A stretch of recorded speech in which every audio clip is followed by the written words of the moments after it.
Olá a todos e todas. Nós vamos dar início à segunda aula sobre o que é etnocentrismo a partir do texto do Everardo Rocha, certo? Então vamos começar? Bom,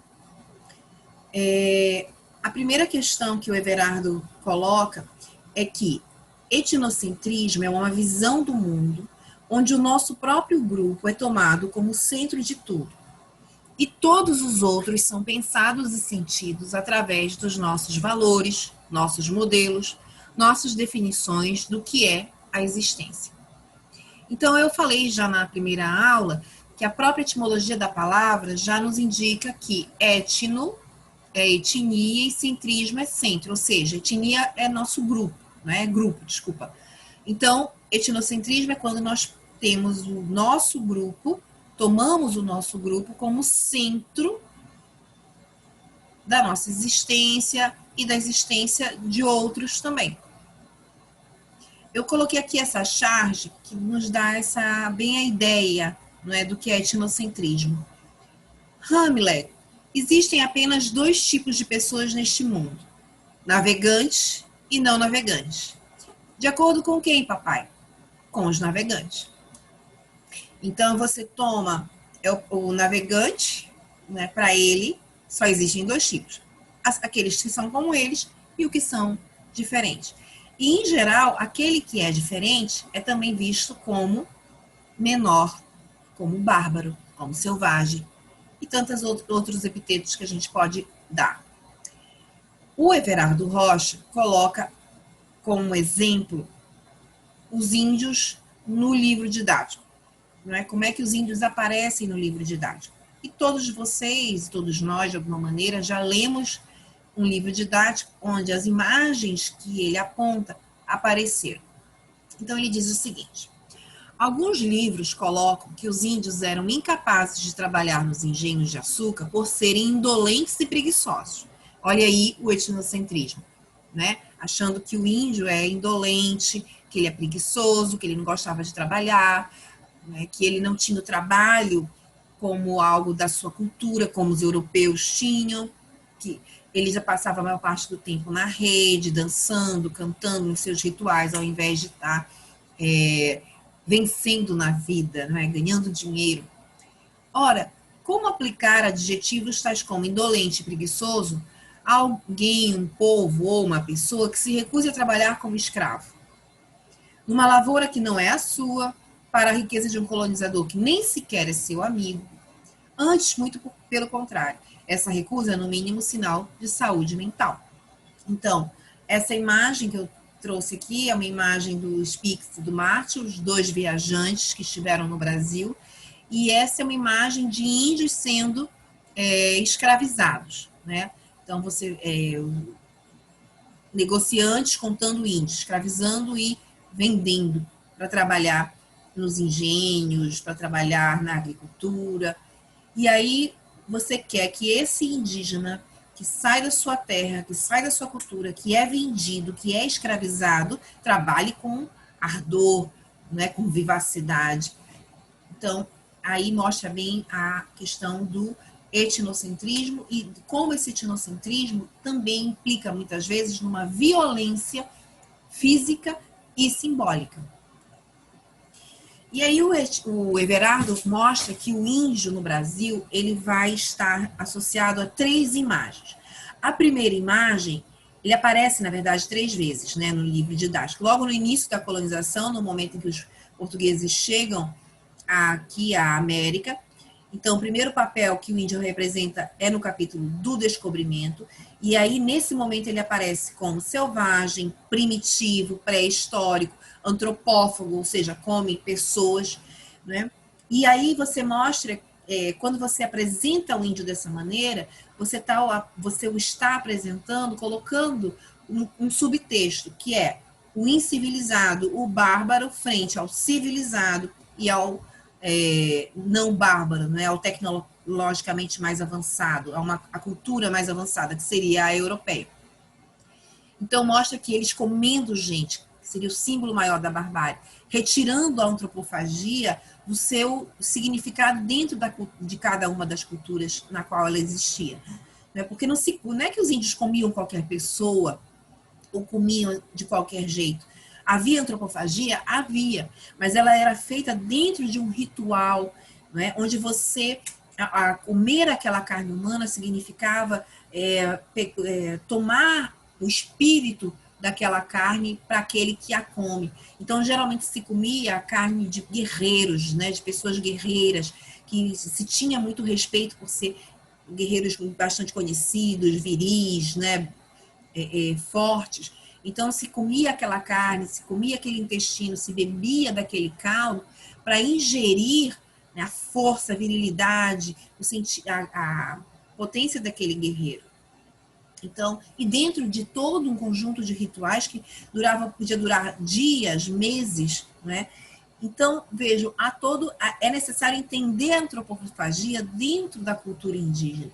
Mas isso não era feito. Se mostrava lá os índios comendo a carne humana como se isso fosse do dia a dia, do cotidiano, sem todo um simbolismo que carregava a antropofagia.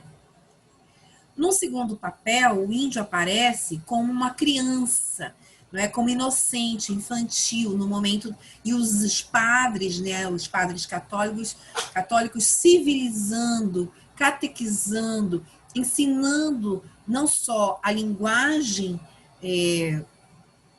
para eles, em português, né, o que fosse mais próximo disso, mas também a toda a cosmologia da religiosidade ocidental, católica, como se eles não tivessem a sua religiosidade, tivessem uma tábua rasa que precisasse aprender, não é, tudo, a língua, a religiosidade. Então, nesse sentido, eles aparecem como crianças, inocentes, infantis, alma virgens, para fazer parecer que os índios é que precisavam da proteção que a religião lhes queria impingir. Quer dizer, se tomava a terra dos índios, né, se tirava a cultura indígena, e eles é que eram as crianças infantis que precisavam aprender, porque eles eram como tábua rasa, que não tinham cultura, não tinham religião, não tinham nem roupa, não é?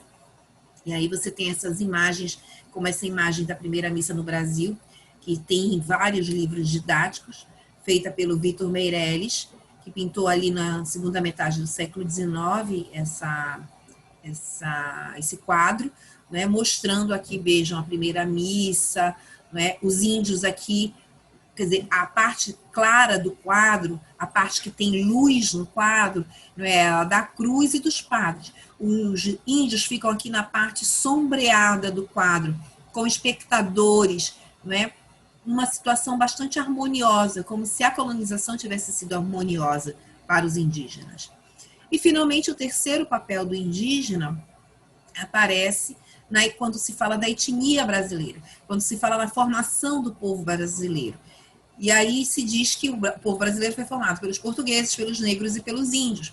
Mas, como ele diz, o Everardo argumenta, se o índio já havia aparecido como selvagem ou criança, como eles iriam falar de um povo, no caso nosso, brasileiro, né, formado por portugueses, negros e crianças, ou um povo formado por portugueses, negros e selvagens. Então aparece um novo papel para o índio nesse momento. Num passe de mágica etnocêntrica, ele vira corajoso, altivo, cheio de amor à liberdade, guerreiro, né? Aqui essa imagem mostra uma família de índios botocudos retratadas pelo Debré, também um viajante europeu que passou aqui na primeira metade do século XIX, pintou esse quadro em 1834, mostrando aí esse índio guerreiro, altivo, né? Muito representado também ali por aquela imagem do peri do Guarani, né? Puro, mas uma pessoa com caráter, com uma ética, não é? A ética, claro, ocidental. Então, ele deixava de ser aquele selvagem do descobrimento, deixava de ser aquela criança a ser catequizada pela religião católica, para ser agora o guerreiro, o ético, que formou a nação brasileira. E depois ele simplesmente some dos livros didáticos. Então, a gente só ouve falar do índio no Brasil, nos livros didáticos sobre a história do Brasil, praticamente no período colonial. Depois ele some. Então vejam que são imagens que não levam em conta a cultura indígena, os símbolos da cultura indígena, sempre são imagens que estão tratando o índio, vendo o índio a partir da cultura do outro, nesse caso a cultura, o que é esse outro? O português, europeu, colonizador, que transforma, que tira o índio da sua etnia. Não fala em termos de etnia, Munduruku, Kayapó, Tupi, Guarani, não se fala, não é, qual é a língua desse índio, qual é a etnia desse índio. Não, se fala o índio generificado, né, e sempre tarjando com adjetivos, com epitetos generalistas. Criança, selvagem, guerreiro, né, sem adentrar na cultura dessas sociedades. Portanto, isso mostra bem o etnocentrismo do português, do europeu, no momento do contato com as sociedades indígenas no processo de colonização, mas também mostra um preconceito, uma violência social, uma violência simbólica e física também, porque se matava, se destruía aquela cultura, né, aquelas culturas. Tá? E aí o Everardo diz o seguinte, que as ideias etnocêntricas que temos sobre... Aí ele vai falar de uma série de ideias etnocêntricas sobre diversos grupos sociais. Mulheres, negros, empregados, paraíbas de obra, a gente chama, em São Paulo, qualquer trabalhador de obra, eles acham tudo que é nordestino, e aí para eles nordestino é tudo paraíba, né? Colunáveis, doidões, surfistas, dondocas, velhos, caretas, vagabundos, gays e todos os demais outros, ou seja, aqueles que nós consideramos diferentes de nós, com os quais temos familiaridade. Familiaridade no sentido que eles cruzam o nosso cotidiano, né? Estão ali no nosso cotidiano, mas a gente tem um preconceito, uma previsão, né? E geralmente uma visão negativa dessas pessoas, e a gente generaliza essas pessoas sem conhecer a sua cultura, a sua origem. São uma espécie de conhecimento, um saber baseado em formulações ideológicas, que no fundo transforma a diferença pura e simples num juízo de valor perigosamente etnocêntrico. O que é ideologia? Ideologia é um conjunto de ideias, não é, em que você, um conjunto de ideias que você tem preconcebidas, baseado nos teus valores, nos teus conceitos, naquilo que você acredita, né, que é um valor do seu grupo e que você impõe, seja através da violência física, da violência social, da violência simbólica, da violência de Estado, enfim, das diversas formas de violência que podem existir. Você impõe aos demais as suas ideias como se elas fossem as melhores, as mais verdadeiras, as únicas possíveis, as mais corretas. Tá? Isso é ideologia. E aí você tem uma concepção do outro extremamente ideológica, extremamente etnocêntrica e que gera essa violência física e simbólica também. Eu trouxe uma pequena charge da Mafalda, não é? Em que eu acho que representa bem essa questão da violência. Aqui, a primeira imagem, o primeiro quadro, o segundo quadro. Quando eu vejo um pobre, fico com o coração apertado. A senhora diz, eu também. Deviam dar casa, trabalho, proteção e bem-estar aos pobres. E aí ela diz, para que tudo isso? Era só escondê-los. Quer dizer, ela não se importa com o pobre pela sua condição, né, pelo seu sofrimento, pela sua ausência de direito, pela sua ausência de não receber, né, os direitos que um estado de bem-estar social deveria atribuir a esse sujeito. Casa, comida, saneamento. Não, ela não é essa a questão da senhora. A questão da senhora é, se existe pobre, vamos escondê-los, vamos tirá-los das ruas para que nós, ao passarmos, não tenhamos que vê-los, não é? Mas não me importa que eles existam, que eles fiquem lá à míngua, né? Que o Estado não lhes dê direito nem garantia. Isso é uma violência, né, física, isso é uma violência também simbólica, isso é um preconceito. Porque eu não me importo com o outro, eu não quero entender o outro, eu não quero entender a cultura do outro, eu não quero saber a história e a experiência do outro. Eu só quero me livrar do outro.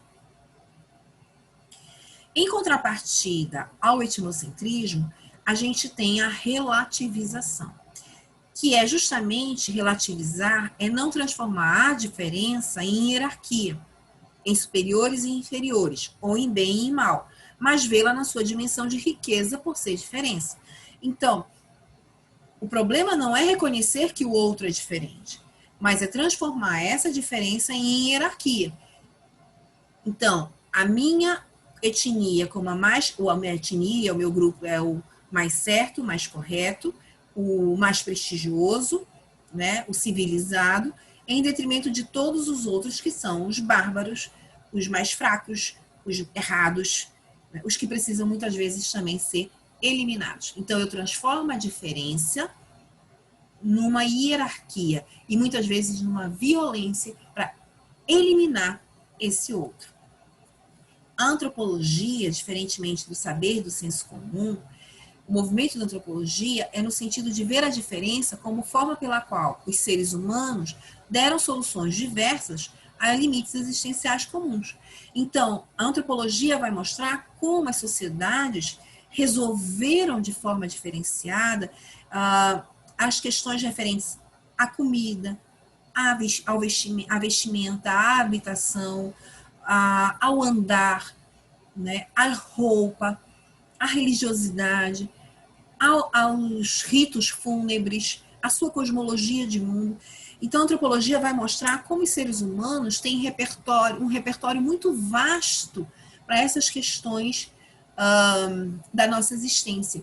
Então, como os seres humanos são extremamente diferentes na forma de experienciar a sua vida, o seu cotidiano, a sua cultura. E a gente deve procurar, buscar entender essa diferença, compreender essas outras culturas e não buscar exterminá-las por ser diferente da nossa. Isso é relativizar, é buscar entender o outro nos seus próprios termos. Como é que aquela cultura se explica? Qual é a visão que aquelas pessoas têm de mundo? Tá? Procurar, num primeiro momento, compreender o outro nos seus próprios termos. A diferença não se equaciona com a ameaça, mas com a alternativa. Ela não é uma hostilidade do outro, mas uma possibilidade que o outro pode abrir para o eu. Para eu me conhecer melhor, para o meu grupo se conhecer melhor. Porque quando eu vejo que, por exemplo, eu já dei esse exemplo para vocês, se eu como açaí sem açúcar, né, com uma carne salgada, um camarão, um peixe salgado, e eu começo a perceber que tem pessoas que tomam açaí como energizante, com granola, com banana, vai que eu experimento e gosto, e aquilo me fortifica e eu começo a gostar de tomar aquilo para malhar. Aquela experiência, então, não era uma tradição do meu grupo, não era uma forma cultural que eu adotava, mas que ao conhecer outros grupos que tomavam açaí como energizante, eu me propus a experimentar, a conhecer, e eu posso até vir a gostar e também adquirir esse hábito. E começo a tomar o meu açaí não só com peixe frito, mas também com granola e banana. Tá? É claro que esse é um exemplo básico, um exemplo que não implica, né, em negar a existência de outro. É diferente, eu podia dar um exemplo mais grave, né, de pessoas que não só pessoas que têm o outro para ela é uma ameaça. Pessoas que, por exemplo, não conseguem ver um gay, né, um homossexual, porque para ele é uma ameaça. Não quer se ele acha que uma criança é homossexual, não quer junto do filho, porque acha que o filho vai ser influenciado e vai virar homossexual. Então ele separa, né? E ele muitas vezes não só separa, mas como ele cria situações constrangedoras para aquela criança que ele acredita ser homossexual, diz coisas terríveis, preconceituosas para aquela criança, para os pais daquela criança, não é? Então, não só afasta fisicamente, mas também impõe àquela criança uma série de preconceitos, de valores, por acreditar que aquela criança é homossexual e por não aceitar, né, a homossexualidade como uma condição daquela criança ou de qualquer outra pessoa. Então, exemplos como esse trazem em si, né, o medo que a pessoa tem de estar perto do outro, né? Então, ela quer exterminar o outro da sua vida, ela quer exterminar o outro do seu cotidiano. E impõe a esse outro uma violência, não só física, como simbólica também. Eu trouxe aqui também o exemplo da xenofobia, né? Xenofobia, que é um etnocentrismo da cultura do eu, que não quer o imigrante próximo a si, né? Que não valoriza a cultura do imigrante, que tem fobia em relação a imigrantes. Né? E aqui eu trouxe 2 exemplos de xenofobia muito corriqueiras em Coimbra, Portugal. Coimbra, vários brasileiros e brasileiras moram em Coimbra, estudam nas universidades de Coimbra e sofrem xenofobia. Então, eu trouxe houve um movimento lá, né, em Coimbra, e nesse movimento, um ato contra a xenofobia, e aí, nesse ato, alguns cartazes foram feitos, como esses que vocês estão vendo aí, de palavras que as brasileiras, principalmente as mulheres brasileiras, que são vistas pelos homens portugueses, muitas vezes, e pelas mulheres portuguesas, como prostitutas, né? E nos cartazes elas colocaram, as estudantes brasileiras lá em Coimbra, colocaram frases que elas ouvem estudando lá em Coimbra. Uma delas é, mas você é brasileira, quando recusei uma investida sexual. Tipo assim, é como se toda brasileira estivesse ali para servir, né? Fosse fácil e que, portanto, por que ela estaria negando uma investida sexual? É como se ela sempre estivesse ali pronta para namorar um português. Aliás, eles acham que as brasileiras querem namorar, casar com um português para ganhar, né, não é green card que chama, mas a cidadania portuguesa e morar lá em Portugal. Outra, os brasileiros, uma frase que estava numa carteira, né, de uma das faculdades lá de Coimbra. Os brasileiros e os pretos deviam todos morrer. Imagina você chegar na sua sala e ter uma frase dessa na sua carteira. Tá? Então, esses são exemplos de etnocentrismo, e uma das formas que o etnocentrismo assume é a xenofobia. É essa raiva, esse ódio, esse preconceito ao imigrante.